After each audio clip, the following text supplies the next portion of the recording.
பாரப்பா பகைவன் கொண்ட கொல்லி கொள்ள வந்தால் வகையான வாழமீன் துள்ளுவது போல் துள்ளி வளைவாக இனி இடச்சாரி வீச்சருவா வெட்டுப்போல் கை உயர களிசாய கூரையாக காயம் காக்க அருவா வெட்டு போல் தோல் உடைத்து சுழியாற்றின் சுழிபோல் சுழன்று சூட்சமுமாய் தோல் வெட்டடா நீ ஈசருக்கு நிலைகுலைய செய்யடா.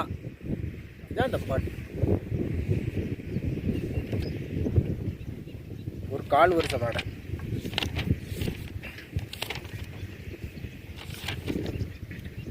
சரி, அங்கே போய் விளையாடுவோம்.